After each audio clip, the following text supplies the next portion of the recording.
काय सांगणार या ठिकाणी आपण मार्च काढलेला आहे, दिवस आहे आमच्या लॉंग मार्चचा 6वा दिवस आहे आणि आम्ही वॉटर पाटव निघालो सकाळी 10 किलोमीटर आम्ही आता आलेलो आहोत. आमचा जो पुढचा मुक्काम आहे तो पिंपरीला आहे आणि हा लॉंग मार्चच चालत राहणार आहे. हजारो लाखो मुंबईपर्यंत जाईपर्यंत लॉंग मार्चमध्ये सहभागी होणार आहे. दादा, काय प्रामुख्याने तुमच्या मागण्या आहेत? तुम्हाला माहीत असेल 10 तारखेला परभणीमध्ये संविधानाची विटंबना झाली. त्यानंतर पोलीस प्रशासनानं परभणीतल्या बौद्ध समाजावर, प्रामुख्यानं बौद्ध समाजावर घरात बसून कॉम्बिंग ऑपरेशनच्या नावाखाली आमच्या महिलांना, आमच्या लेकरांना 16 वर्षाच्या मुलींना, लहान लेकरांना, बाळातील बायला जिची वरील बाळातील 1 महिन्याची अशा लोकांवर अतिशय अमानुषपणे मारहाण केलेली आहे. त्यांचे केस धरून ओढणे, त्यांना घाणघाण शिव्या देणे, जातीच्या शिव्या देणे असे काम करणारे पोलीसवाले. आणि याच्यामध्ये आमचा भाऊ सोमनाथ सूर्यवंशी याचा जीव गेलेला आहे. आमचे लोक विजय बांबोडे जे आंदोलनाचं नेतृत्व करत होते ते सुद्धा या पोलीस प्रशासनाच्या दबावामुळं गेलेले. त्यामुळं आमच्या मागण्या ज्या आहेत हे पोलीसवाले, संपूर्ण पोलीसवाले हे सर्व्हिसमधून रिमूव्ह झाले पाहिजे. यांच्यावर मनुष्यवधाचा गुन्हा झाला पाहिजे आणि जो देश आमच्या संविधानाची विटंबना करणारा दत्तू सोपान पवार त्याच्यावर देशद्रोहाचा गुन्हा दाखल. आता तुम्ही सध्या जात आहात, तसे तिथं भीमसैनिक आहेत, त्यांना काय आव्हान असणार आहे? सर्व माझ्या महाराष्ट्रातल्या भीमसैनिकांना माझं आव्हान आहे की हा लॉंग मार्च आपल्या न्याय हक्कासाठी आहे, आपल्या भविष्यासाठी आहे, आपल्या सुरक्षितेसाठी आहे. कारण महाराष्ट्राचं सरकार, देवेंद्र फडणवीस सरकार हे बौद्धाच्या विरोधी सरकार आहे. हे आपल्याला जगू देणार नाही. मायनॉरिटीला आणि बुद्धांना आपल्या विरोधात हे सरकार आहे. त्यामुळं सर्वांनी आता जागं झालं पाहिजे आणि या मोर्चामध्ये सामील झालं पाहिजे. आम्हाला न्याय मिळवून देण्यासाठी आपण सर्वांनी या मोर्चामध्ये सामील व्हा असं माझं सर्वांचं आव्हान. नक्कीच आपण पाहिलं की मोठ्या संख्येने या मोर्चामध्ये सहभागी हवं असं मत त्यांनी व्यक्त केलेलं आहे. त्याला काय सांगणार तुम्ही? आता जालना जिल्ह्यामध्ये आलेला आहात, काय वाटतंय, काय भावना आहेत? आमच्या भावना एकच आहेत. आम्ही निघालेल्या दिवशीपासून सांगू लागलो. मुख्यमंत्र्यांसोबत 8 तारखेला एक बैठक झालेली होती आणि त्या 8 तारखेच्या बैठकीच्या नंतर मुख्यमंत्री आम्ही सांगितलेलं होतं त्याच वेळेस समोरासमोर जेव्हा शिष्टमंडळ आमचं भेटलं त्यावेळेस सांगितलं होतं की 16 तारखेपर्यंत आमच्या मागण्या पूर्ण करा, अन्यथा शिष्टमंडळ नाही. सगळ्या भीमसैनिकांचं, सगळ्या महिला भगिनींचं वादळ तुम्हाला भेटायला येईल जर तुम्ही त्या मागण्या पूर्ण नाही केल्या तर. मुख्यमंत्र्यांनी त्या गोष्टीला इग्नोर केलं आणि मग 17 तारखेला आम्हाला नाईलाज असतो या जातीवादी आणि मनवादी असलेल्या फडणवीस सरकारच्या विरोधामध्ये आम्हाला परभणीपासून पायी निघावं लागलं. कारण की सगळ्यांची इच्छा हीच होती की आता जे काय होईल ते मंत्रालयामधून समोरासमोर होईल. ज्या अन्याय ज्या पद्धतीनं पोलिसवाल्यांना ह्या परभणीमध्ये केला, त्या पद्धतीनं जातीवादी मानसिकता असलेला एक मोर्चा सकाळी झाला आणि त्या मोर्चामधल्या आणि त्यानंतर हे प्रकरण होतं. कमिटी बनवली, ती कमिटीनं आम्हाला मान्य नाही. न्यायालयीन सुद्धा चुकीच्या पद्धतीने काम करावं होतं. कारण की समिती म्हणाली की आम्ही ज्यावेळेस दंगल घडली त्याच्यानंतर चौकशी करणार आहे. आमचं म्हणणं पहिल्यापासून आहे की दंगल त्याच्यामुळे घडली, त्या माणसाला सोडण्याचा प्रयत्न काय चालू आहे. आणि सभागृहाच्या पटलावर मुख्यमंत्री जर खोटं बोलले आणि शिष्टमंडळ असताना आम्हाला सांगितलं की मी चुका मान्य करालो, मग मुख्यमंत्री त्यावेळेस चुका मान्य करालो म्हणजे माझं चुकलं. पण ज्यांनी त्याला चुकीच्या पद्धतीने जर दिलं असेल सभागृहामध्ये येऊन तर त्या माणसानं काय कारवाई केली मुख्यमंत्र्यांना? काहीच केलं नाही. आणि नुसतं बचाव करण्याची पद्धत चालू आहे आणि एका घोरमानला फक्त निलंबित केले. आम्ही निलंबित नाही त्याला बडतर्फ करा हे म्हणाल आणि त्याच्या सगळं 12 पोलीसवाले जे आहेत त्यांनाही सुद्धा निलंबित करावं, बडतर्फ करावं, ही आमची मागणी आहे. आणि ह्या मागणीसाठी आम्ही निघालोत. आमच्या मागण्या पूर्ण कराव्या, अन्यथा आम्ही मुंबईमध्ये पोहोचल्यानंतर मुंबई जाम करू. नक्कीच या ठिकाणी आणखी काही महिला या मार्चमध्ये सहभागी झालेल्या आहेत, त्यांची तुमच्यात बोलण्याचा प्रयत्न करूयात. काही काय सांगणार? या मार्चमध्ये सहभागी झालेला आहात, काय वाटतंय, काय भावना आहेत तुमच्या? आम्हाला न्याय सरकारनं जर केला असतं तर आम्हाला मुंबईपर्यंत जाण्याची काय गरज होती? आमच्या घरात घुसून कोम्बिंग ऑपरेशन करून आमच्या निष्पाप लेकरायला, शिक्षणवाल्या लेकरायवर गुन्हे दाखल केले तर, कोणाचे हात मोडले, कोणाचे पाय तोडले तर, शिव घेतले तर, आम्हाला आमच्या माणसाचे जीव जरी घेतले तर हे सरकार न्याय देत नसलं तर आम्हाला लॉंग मार्च काढावंच लागणार आहे. सर, बाबासाहेबांना जे संविधान बनवून ठेवलेलं आहे ते सगळ्यांसाठी न्याय हक्कासाठी हे संविधान. पण हे सरकार कसं मनुवादी सरकार आहे, जे आम्हाला न्याय देणं, इथं आम्ही 32 दिवस बसून बोंबललं, आंदोलन केलं सर, त्यानं आम्हाला न्याय दिलेला नाही. म्हणून आम्ही हे लॉंग मार्च काढलेला आहे. आम्ही आमच्या न्याय हक्कासाठी आम्ही लढत आहे. आम्ही मुंबईपर्यंत जाणार आणि मुंबईपर्यंत गेल्यावर आमचे तिथं जालना, औरंगाबाद लाखो 2-3 लाख लोक मुंबईपर्यंत जावं तर मुंबई आता हे फडणवीसला हे सर आता परभणी पेटवून दिली 10 तारखेला. परभणी 10 तारखेच्या दंगलीनंतर परभणी पेटवली. आता महाराष्ट्र पेटवायचं काम करायचं वाटतं. त्याच्यानं त्याने आमच्या मागणी इथं एक बी मागणी मानली नाही केली. नक्कीच आपण पाहतो की आमच्या न्याय हक्कासाठी आम्ही हा मार्च काढलेला आहे. आणखी काही बांधव सैनिक आहेत ते या मार्चमध्ये सहभागी झालेले आहेत. त्यांच्याशी बोलण्याचा प्रयत्न करूया. दादा काय सांगणार? दादा काय सांगणार, काय मागणं आहे? सर्वप्रथम या महाराष्ट्राचं जे सरकार आहे याचं जे नेतृत्व करत आहेत सन्माननीय देवेंद्र फडणवीस यांचा आम्ही निषेध करतो की आपण एक महाराष्ट्राचे पालक आहात. केवळ देवेंद्र फडणवीस व्यक्ती नाही आहात. आणि आज जो आम्ही लॉंग मार्च निघलेला आहे हे म्हणजे आधुनिक युगामध्ये असं म्हणता येईल याला की मनुस्मृती वर्सेस संविधान असं कुठंतरी दिसत आहे. कारण की देवेंद्र फडणवीस जे आहेत ते RSS या मनुवादी प्रवृत्तीतून तयार झालेलं नेतृत्व आहे, मुख्यमंत्री आहेत आणि आम्ही सर्व आंबेडकर प्रेमी आहोत. म्हणून देवेंद्र फडणवीस पूर्वीचा आकसभाव आंबेडकरी समाजाच्या विषयीचा मनामध्ये ठेवून कुठेतरी आमच्याकडे कानाडोळा करतायत, लक्ष देत नाही आहेत. आम्हाला परभणीहून काही हौस नाही. हात पायाला फोडं यायलेत. माझ्या माय बहिणी ज्यांच्या पायाला फोडं आल्यात अशा दवाखान्यात ॲडमिट झाल्यात. 10-12 जणीला सलाईन लावल्यात, कोणाला संडास लागलेली आहे.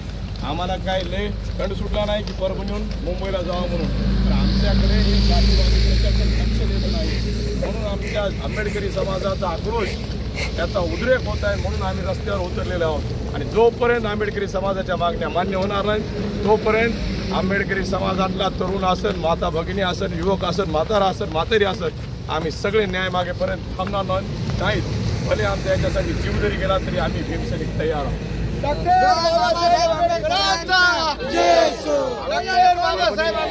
निघाल्यानंतर या लॉंग मार्चमध्ये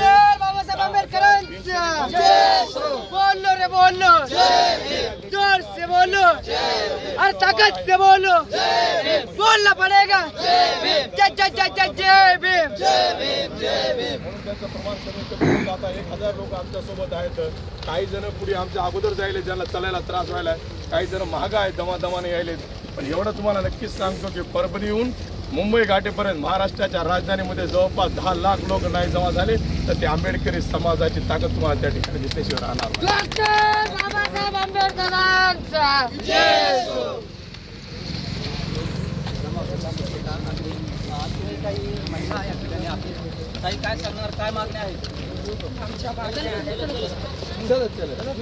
ज्या ठिकाणी हिंदूचा मोर्चा निघाला होता त्याच्यामध्ये RSS असतील वगैरे वगैरे त्यांच्या संघटना त्याने 10 तारखेला मोर्चा काढला आणि लागलीच 4 ते 4:30च्या टायमाला त्या माणसाला ते आणून सोडणारे 2 माणसं पळून गेले. जे आपल्या राजघटनाची विटंबना या माणसाने केली. त्या माणसाला शासन म्हणतंय, त्या माणसाला शासन म्हणते की ते मनोरुग्ण आहे. मग मनोरुग्ण आहे, त्यानं हनुमानाचं मंदिर फोडलं नाही, त्यानं कोणची हॉटेल फोडली नाही, त्यानं असं कोणचंच काही नुकसान दुसरं केलं. त्याला डॉक्टर बाबासाहेब आंबेडकरांच्या समोरची राज्यघटनाच कशी दिसली आणि त्यानं राज्यघटनाच हक्का घातला. साहेब त्यानं अशी फिलंगी टाकली, आमची परभणी पेटली, ऑपरेशन केलं, आमच्या बाळाला घरातून काढून त्यानं आमच्या विद्यार्थ्यांनी मुलीला काढून मारहाण केली. असं मुलीच्या मांडीवर नाचत होते पोलीसवाले. त्या पोलीसवाल्यावर 302चा गुन्हा झाला पाहिजे. आणि आमच्या सोमनाथला आमच्या सूर्यवंशीला, आमच्या वाकुडे बाबाला आणि आमच्या देशमुख साहेबाला यायला न्याय मिळेपर्यंत आम्ही थांबणार नाही.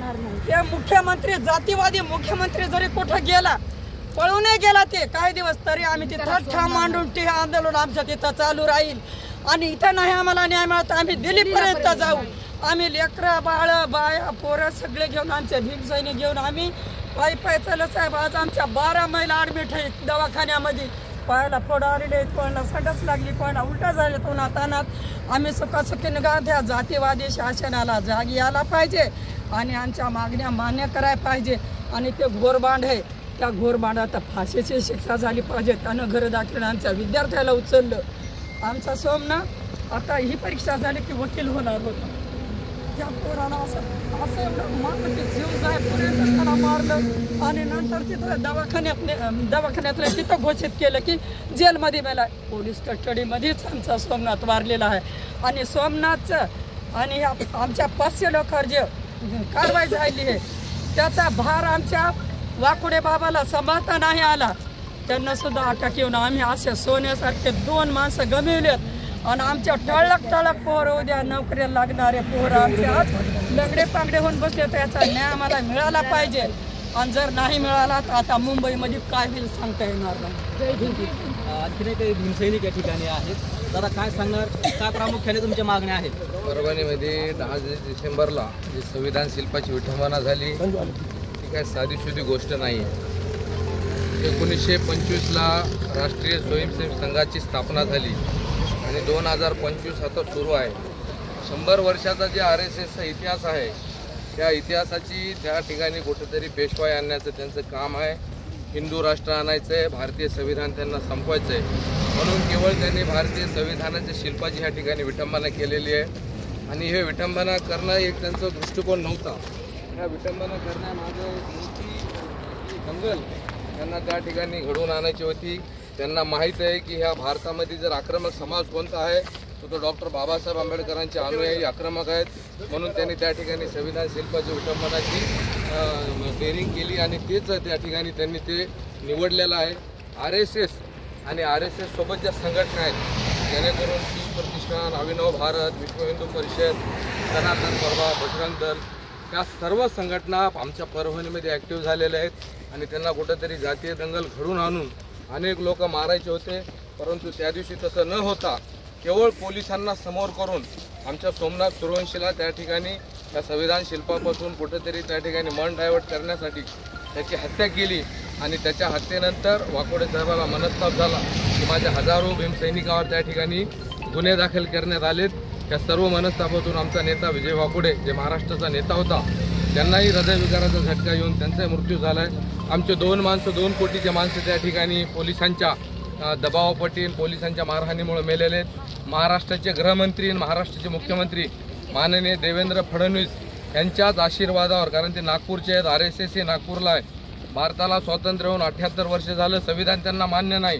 नागपूरच्या हेडक्वार्टरला त्या ठिकाणी तिरंगा झेंड्याचं झेंडावंदन त्यांनी 26 जानेवारी आणि 15 ऑगस्टला केलं नाही.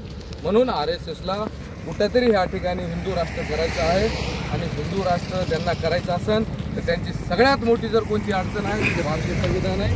त्यांना अगोदर संविधान बदलायचं आहे आणि त्यानंतर हिंदू राष्ट्र करायचं. परंतु डॉक्टर बाबासाहेब आंबेडकर, तथागत गौतम बुद्ध आणि अखंड भारताचे सम्राट अशोक यांचे विचार जोपर्यंत या भारतामध्ये आहेत हिंदू राष्ट्र कधीच होणार नाही. नक्कीच या ठिकाणी आपण पाहिलं तर हा संविधानाचा भारतीय संविधानाचा विजय असो. आपण पाहिलं तर या ठिकाणी महिला वर्ग या ठिकाणी थोडं होऊन आहे.